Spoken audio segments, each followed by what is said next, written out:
What's up, Nerf Nation? This is Normatico, and tonight we're actually going back in time to 2020 to review a 3-year-old blaster, part of the Elite 2.0 series. I'm talking about the spiritual successor to the Nerf Elite Surgefire, the Elite 2.0 Shockwave. Yes, the Shockwave, it features a rotating drum that can hold up to 15 darts. This package actually comes up with 30 darts, and yeah, it is a sharp-looking blaster. It does kind of look like a Tommy gun, so to speak, with the pump action. It'd be awesome if it was a flywheeler, but whatever. Let's go and actually open this sucker up and see what's inside this box. Okay, of course, so this is a non-battery operated blaster, and there is some assembly required. So let's go and take this faux shell out of here.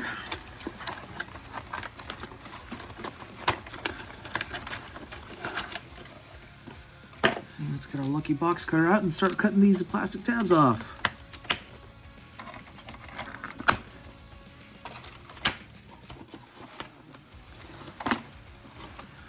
There's our blaster.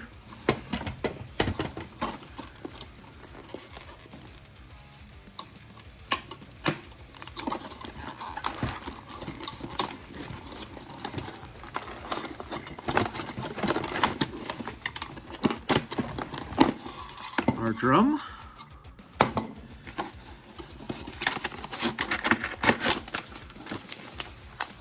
Instructions. And our darts.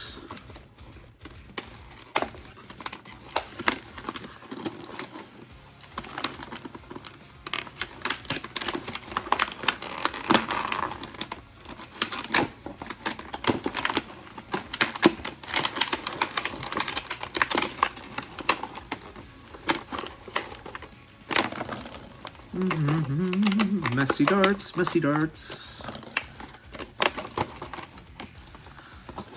And then a shell of a box. All right. Gonna do something a little bit different here. Of course, you get 30 darts, 15 blue with orange, 15 orange with blue. Gonna satisfy my pattern creation here.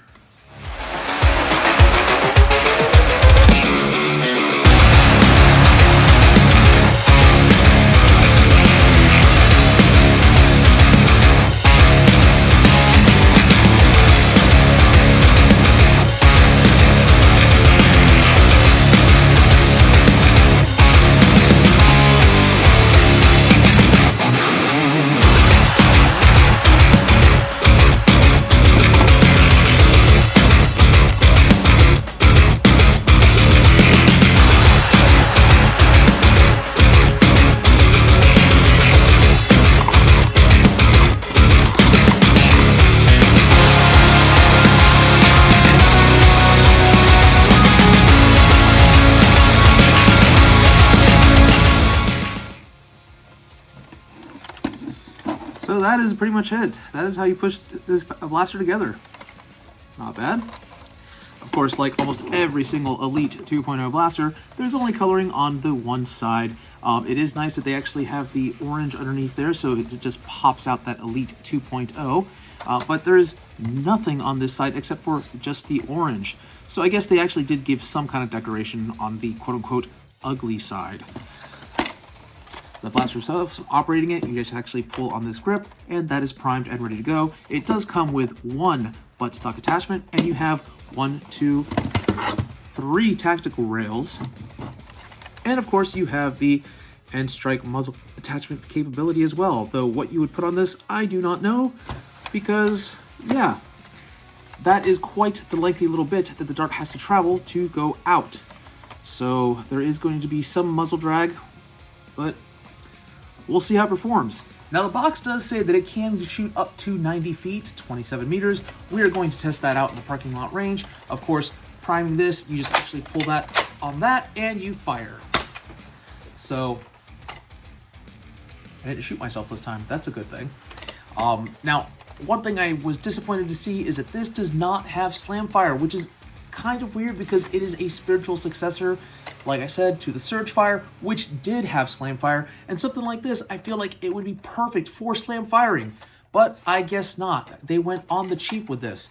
From what I can tell, it is solvent welding, and there is actual screws here, so if you are creative and you know how to take it apart, you can do that. My understanding is that you could actually dip this into hot water once you take all the screws out, and then go from hot to cold, really hot to really cold, and boil that weld apart.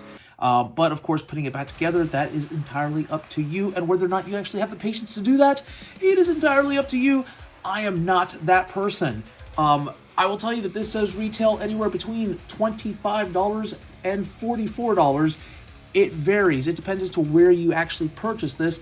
I was able to pick this off the Facebook Marketplace for only $10. A parent had multiples of them, and they said they just wanted to get rid of it. So I said, I don't have this one in my arsenal yet. Let me scoop it up. It's been waiting for me to review now for quite a bit, and I just got around to it tonight. So, yeah. It is a pretty decent-sized blaster with 15 rounds. Of course, this would be a okay primary. We'll have to see how it performs to see whether or not it is primary worthy here, of course. But, you know, I could see a kid enjoying this. It's definitely popular. It was popular when it came out. I will tell you, though, that the performance, according to all the reviews I've seen, is that it's kind of a meh. But I have had one of these before that was secondhand, not one that was new in box. So I want to see just what it's like when it's fresh, when it's new, and make that determination myself. I can tell you the one that I had in the past that was a secondhand one definitely did not have that great of a performance. The Surgefire outperformed it by at least a factor of 3. So we're going to see if this is worth it now.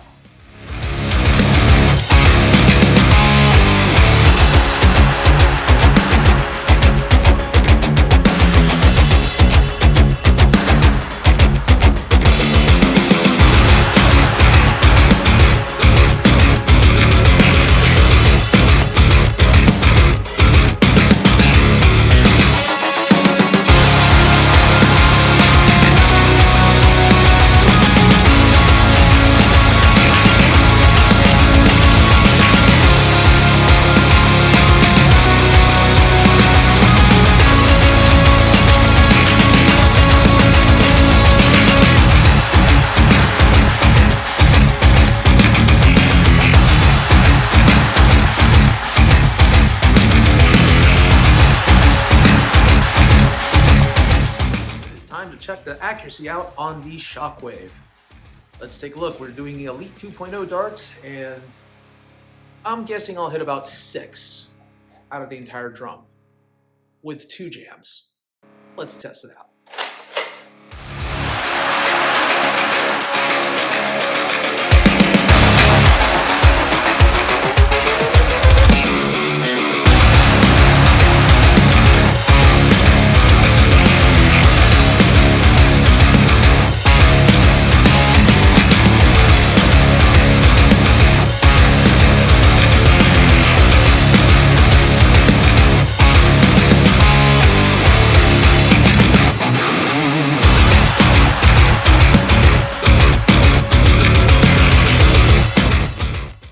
I hit exactly 6. The rest veered just a little bit to the right, or they veered under. And then there was 1 jam. So, okay. Not very accurate at all.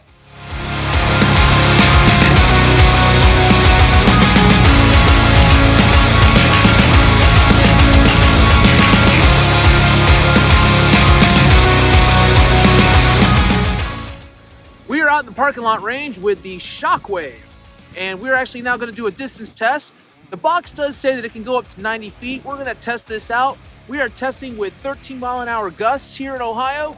We're going to see just how far this can go. I will tell you that I'm going to actually do a little bit different than what I normally do, because I noticed with the chronograph that this was really inconsistent. So we're actually going to unleash more than just 1 round of each type of shot to see how far we can get.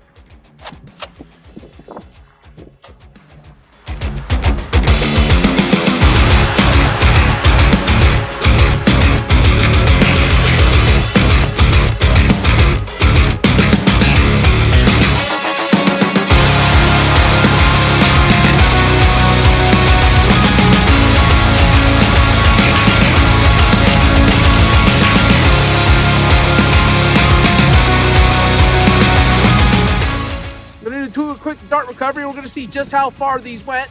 It doesn't look very good for the Shockwave so far.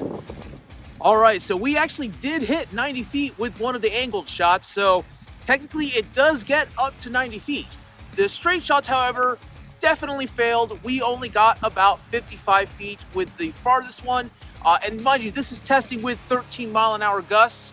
The shortest one only went 35 feet, so not very impressive for a not bargain blaster of the Elite 2.0 series. Definitely a fail when it comes to the distance, except for the angled shots, so it's a hit or miss.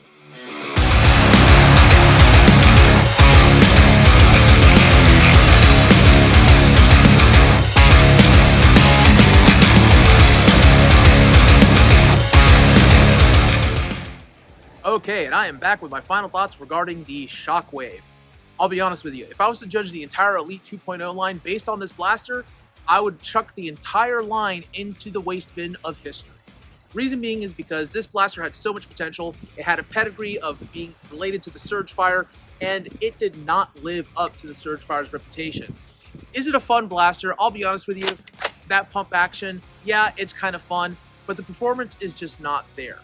Now, as G-Rex has mentioned to me, Hasbro is not about performance. If I was looking for performance blasters, I would look elsewhere. I would look for Dart Zone. I would look for some of the exotic brands out there, things that are being offered by Worker. I'd do a Caliburn or something like that. However, when you have the Elite name on it, you need to actually live up to the Elite 2.0 standards or the Elite standards. This blaster just does not do it. Yes, we got an average of 65 feet per second in the chronograph test. However, here were the issues that I had with the blaster itself. The chronograph test, the distance test, the accuracy test. Each time I had at least one jam, and that's a problem. This blaster was fresh out of the box. You saw me unbox it. I didn't play with this except for doing those actual tests. So this blaster should be essentially brand new. It shouldn't be jamming. At $25 to a $48 price point range, that should not be an issue.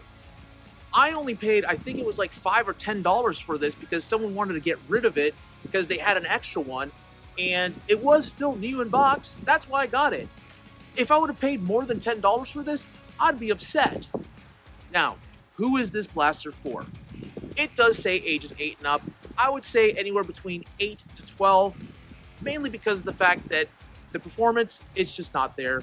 This is definitely going to be an indoor blaster. If it is a younger nerfer, they're going to have fun with this. They're going to enjoy the 15-round magazine. They're going to enjoy the pump grip.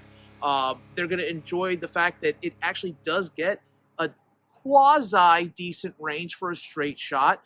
55 feet, it's nothing to shake a stick at, so to speak. But for indoor play, that's pretty fun. You can launch it across the house. I wouldn't necessarily take this out to the backyard because of the fact that the darts, the accuracy, you're going to aim for something, and it's going to veer very far to the left. It's Elite 2.0 darts. They're not known for their accuracy. Maybe if you put some waffle tip darts in here, that's fine. But again, I don't know if it's worth that. Is this going to be a fun blaster for the teenage years? Probably not. I'll be honest with you. This is going to be one of those that I'm probably going to end up giving away to a child who needs a blaster, or it'll be just a disposable blaster that I donate to Goodwill. Maybe if there's someone out there who has a kid who really wants to play with something, I'm going to just be like, here, you can have this, have it on secondhand blasters. It's a gift. But yeah, this is definitely not going to be one that's added to the wall, so to speak. But again, not every blaster gets on that wall. If you have any thoughts regarding the Shockwave, or if you've actually seen the Shockwave perform better, or if you know of any ways to actually make this a better blaster, please go ahead and let me know in the comments, because I'm always up to tinker. But the entire solvent welding thing that they did with these blasters, it's kind of a turn-off. So I do want to thank you all for watching Secondhand Blasters. I want to remind you all that we are very close to giving our next free blaster away. We are at 199 subscribers as of right now. 200 is what we need for the next giveaway. And then every 100 subscribers, I'm giving another blaster until we hit monetization. Once we do that, it'll be once a month. I want to thank you all for watching. Until next time, keep on blasting.